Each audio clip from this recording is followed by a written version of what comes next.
morning. Hey, we're out here again today doing a little bit of extra work on something I'm bringing back from just a video or two ago. You guys didn't watch this video, which is kind of crazy.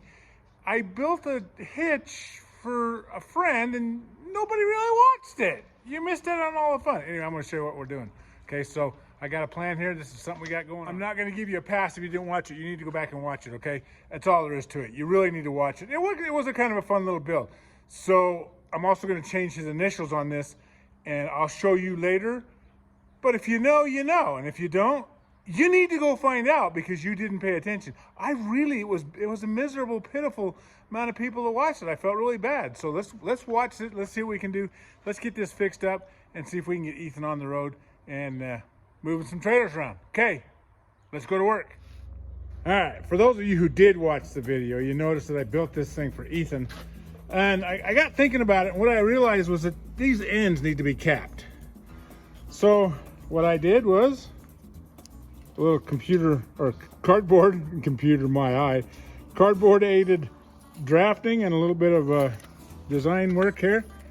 We're gonna cap the ends of that, so that when you put your forks in there, they stop. So they'll come in this end here and then they'll stop, and we can either hook a chain or whatever. Like we talked about it before. If you watched my video, you'll know that he said put a hole in here and we drop a pin through. In order to do this, what I did was I took this right here, I put this piece of cardboard right here, and I hammered it. I took that hammer, took this hammer right here, and I beat against it on the edges all the way around to create my drawing for that design, so that I have an idea about what I want. Now, that was not my idea. I've never done that before in my past. This is all something I've learned from YouTube University. Admitting that I'm not the smartest guy in the room, and sometimes I have to take advice from other people. So there you go. That's how I got that design figured out, was because it was easy enough. Hammer a piece of cardboard, gives you the exact design you want. Let's get it welded up, shall we? I want to show you with this rusted piece of metal here. You can kind of see I'm taking this grinder with a flapper disc on it and just kind of trying to grind the rust off of it. It doesn't make for very clean, but cleaner than it was gonna be, and I'm gonna do it on both sides if I can. Then I'm gonna lay out my design, lay out my piece, and we're gonna cut 4 pieces out of that. Because I am actually going to build Brent's today if I got time. I think I told you about it. It's a little different design. I'm gonna build his because we've got forks bigger than what he had when they first built this one. So I'm gonna redesign this one a little bit. And that's the chain I'm referring to on Brent's. His is hooked with a chain so you can go back to the mast on the forklift.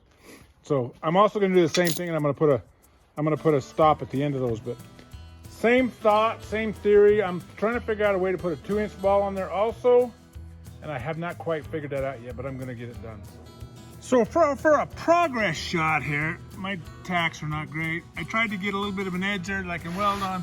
Got both these done up. I am going to then weld these bad boys and finish that up. Then I got my last little project on this one, and I'll start working on Brent's, because that's going to be, I still got some design things I got to figure out.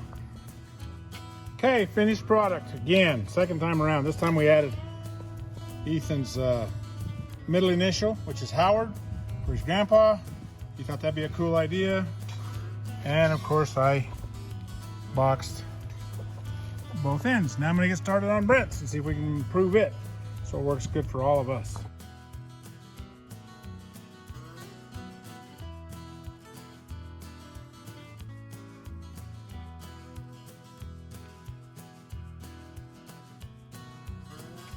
Okay, updating as we go. As you'll notice, I've taken all of that off of that one. So these are the pieces that were there. And if you, it's hard to tell, I can show you, but they basically are quite a bit smaller than these, which is the reason why I'm changing them, because the forks get stuck in there. It gets hard to move around. So we're changing that out. I want to take a minute and explain something. See these holes right here? Right there. Those are caused by 2 things. One, dirt, rust, or the gas blowing away, because this is a gas shielded process. And what happens is if I'm not getting it clean or the gas is blowing away, which I'm outside, this is meant for it to be a shop welder, and I'm outside with just a little bit of a breeze and it screws it up. And I didn't know if everybody understood that that's what that was, so I thought, you know what, I'm going to explain that while I'm here because it's really making me mad because the gas is blowing away and I do have quite a bit of rust. So I'm trying my best to clean the rust out and to not make the gas blow away, to protect it, to shield it. So I'm getting close. I'm starting to get this one put back together. I got the ends put in on it, and then I'm going to put it together and make it work out to be, you know, exactly like I made the other one. Not exactly, but I mean, it's going to be something like that. So real similar, going to work out really well. We've already got a chain on it. You'll just pull it in, you'll hook it to the end of the fork, hook the chain up on the mast. We'll be good to go, man. This is working out really good. It's taking a little bit of time, a little more than I'd like to, because there's a lot of rust in places. I'm just trying to get them clean. So been having some trouble with the welds, like I was showing you earlier, but it's coming around. Putting a little wider stance on it than what it originally was, but honestly, this thing is so stout, there's no way it's going to have a problem. Eventually what I want to do is I want to put a 2-inch ball coming up here that'll be taller than this ball, so we can interchange it with either whatever we're using. So that's only seems to be our only holdback on this particular thing. So anyway, this chain is very important. It has to go back, backwards towards the mast, not to the front, because that's holding it backwards. And then this is keeping it from pushing forwards out the front. So that's it. It looks like a great design. Looks perfect to me. Thank you. All right, cool. Okay.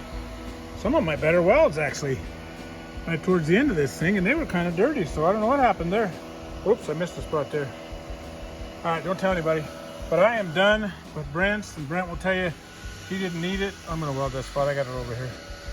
He didn't need it, but my deal was, honestly, I figured that as long as I was tooled up and ready to go, I might as well finish his, get it done right, so that we can move on when we need it. It's not broke down, it's there.